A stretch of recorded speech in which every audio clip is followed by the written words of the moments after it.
People who demand proof of God's existence are often looking for tangible evidence, something they can see or touch. It seems that for many, believing in his existence requires him to fit neatly within our finite understanding, to be reduced to something we can fully comprehend, perhaps a God visibly seated on a throne in the sky, watching us 24/7.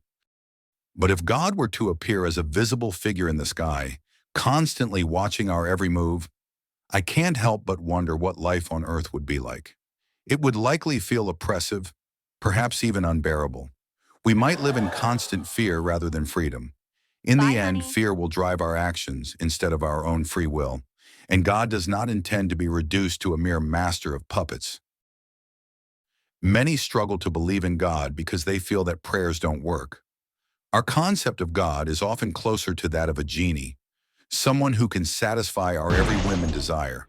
That would make us the master and God the servant. Moreover, due to our limited understanding, not everything we desire is truly beneficial for us. Some things may even cause more harm than good. The presence of evil and suffering in the world leads some to doubt the existence of a loving God. Why, they wonder, didn't he create a world entirely free from pain, where everyone has everything they need to be happy and content, with all the good things and none of the bad? Imagine a world with unlimited food, where hunger and famine are totally unheard of. A world with no risk of injury, where caution is unnecessary. Comfort and convenience are available at every turn. In such a world, perhaps we would all live in blissful contentment, free from fear and worry. There would be no ambitions, no goals, no need to seek help. Women might be like slugs basking lazily in the midday sun, satisfied and untroubled, while men might resemble cheerful zombies endlessly dancing to a Zumba tune. And if that kind of world does not please the Creator, who are we to question him? The Bible says, he does what he pleases. We often feel that if suffering must exist, perhaps it should be reserved for those who deserve it, or be measured in proportion to the evil they have committed. To some extent, this is true, for God is just and does uphold justice. Yet if that were the whole of reality, life would feel more like a prison than a gift.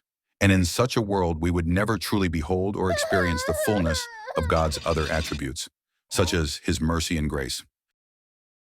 Some people dismiss belief in God because they see little difference between the lives of believers and non-believers. They expect a system in which those who seek to please God have a clear and distinct advantage in both provision and protection over those who don't. In other words, they want God to operate like a mathematical formula, an algorithm where actions directly determine rewards in a predictable, proportional way. But if life worked like that, we would likely spend our days trying to master the formula to maximize what we could gain. Our focus would shift from the giver to the gift, from the blesser to the blessing. Such a system would not cultivate love, faith, or humility, but rather pride, selfishness, and greed, things that God despises. God is a relational being. He desires a connection with his creation. Yet for any relationship to be genuine, both parties must recognize and consent to it. But if life were nothing but a bed of roses, a candy wonderland, or a blissful dreamlike paradise, we would likely have little motivation to seek a relationship with him. As R.C. Sproul said, God allows suffering to come into our lives to refine us, as it were, to teach us how to be more and more dependent on him. Finally, if we are truly honest, we desire a God who is not so focused on his own glory, and so we accuse him of narcissism. But God is indeed zealous for his glory, and he will not give it to another. Yet this is not selfishness, but righteousness.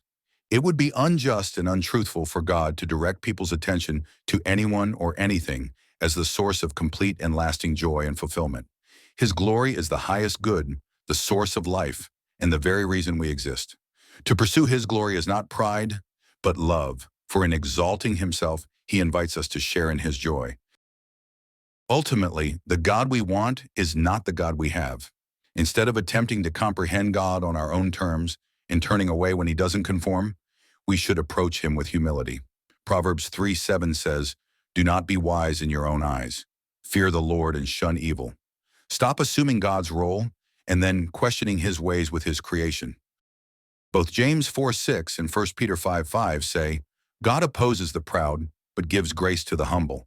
Stop challenging God's authority and plan which results in divine opposition? Who knows? If you humble yourself before him today, God may reveal himself to you in a personal way.